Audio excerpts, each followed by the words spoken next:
افغر رہے. اس لیب کی تنظیم نہایت مشکل اور اس کا عملی کام اس سے بھی زیادہ مشکل تھا. لیکن میرے دوستوں اور بھائیوں، بہادری اور دل کی اعلیٰ دماغ محنت و خلوص نے اس کو ایک ایسی طاقت بتا دیا جن غیر مسلم ریاستوں میں مسلمانوں کے حقوق تعمیر کیے جا رہے تھے. وہاں کے ارباب اقتدار اس لیب کے صدر کے نام سے کانپتے تھے. بہادری اعظم نے اس سلسلے میں ہر قسم کی محنت اور تکلیف کو برداشت کیا ہے. سامعین کرام، قائد ملت چاہتے تھے کہ اپنے حاضر میں ملت اسلامیہ مرد مجاہد بنے، اپنے کردار کے غازی بنے، اپنے پیغام کے ذریعے مسلمانوں کو تعلیم دی اور اپنی زندگی کے مقصد بنائے. ایک تبلیغ اسلام، دوسرا اتحاد ملت.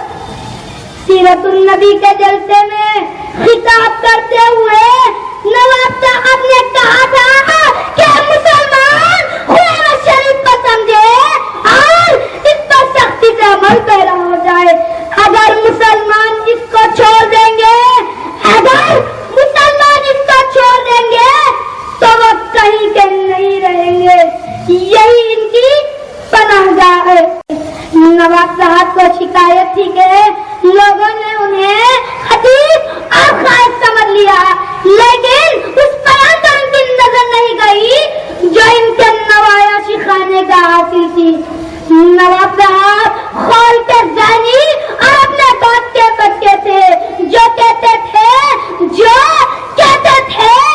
وہ کر دکھا دیتے تھے.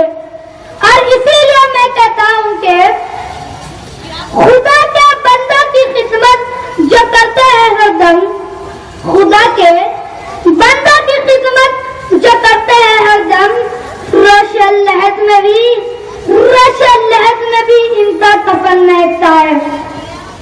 سامعین کرام، قائد ملت کی وابستگی بڑے صغیر کی اور اس تحریک اور اداروں یا تحریکات کا تعلق ملت اسلامیہ کی مفادات کی بازار ذہن و فکر اصلاح اطلاعی کام اور تعلیمی نظام سے متعلق رہی.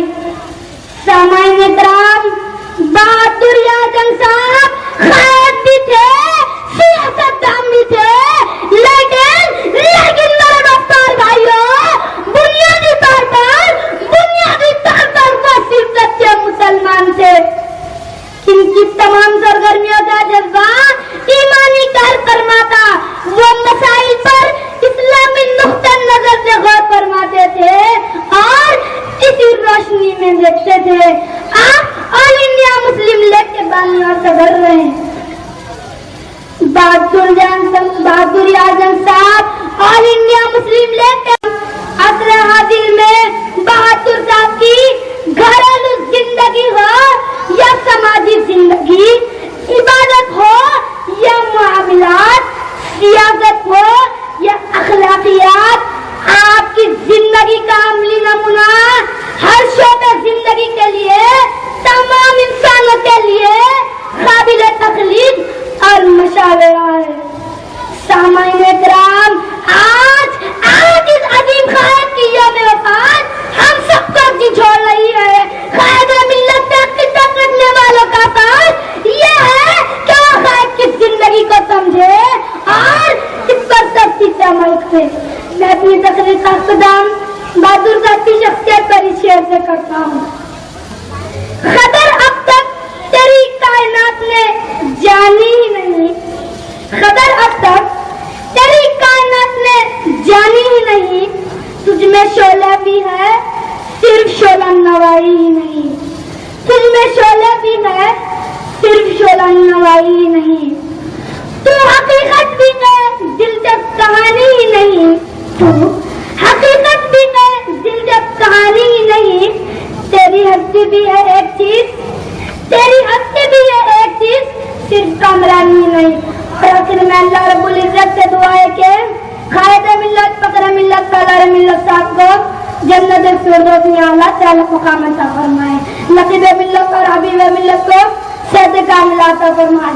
ہمیں کہنے سننے سے زیادہ عمل کرنے کی توفیق عطا فرمائے. آمین ثم آمین. وآخر دعوانا الحمد للہ رب العالمین. اس ملت کو زینت بخشی ہے، دو چار سے دنیا واقف ہے، دو چار سے دنیا واقف ہے، گمنام نہ جانے کتنے ہیں۔ چہرہ کتابی، رنگ شاہبی، آنکھیں خوابی، خط راسل کی نعمت سے سرفراز، چلے تو سارے زمانے کو ساتھ لے کر چلے، بولے تو سروش عیبی کو مات دے۔ نظر اٹھائی تو انگنت گرویدہ، نظر اٹھائی تو انگنت گرویدہ، حکم دے ہزاروں سر کٹنے پر آمدہ، حکمت اور بے نیاز ان کی قوت تھی۔ آپ پیدا تو حیدرآباد میں ہوئے، لیکن بہت جلد سارے ہندوستان میں آپ کی خطابات کی دم مچ گئی اور آپ بلا شبہ ایک ہماگیر شخصیت بن گئے۔ آپ کی خطابات اور لسانی طاقت کے پیش نظر خود نے آپ کو لسان الامت کے خطاب سے نوازا۔ مجلس اتحاد المسلمین کا قیام انہی کی فکر اور عمل کا نتیجہ ہے۔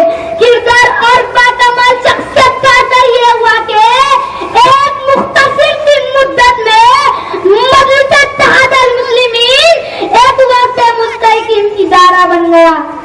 سامعین کرام ذرا توجہ فرمائے، لوگوں نے شمع کا نور دیکھا، لوگوں نے شمع کا نور دیکھا، لیکن اس کے توجہ دل کا اندازہ نہیں کیا۔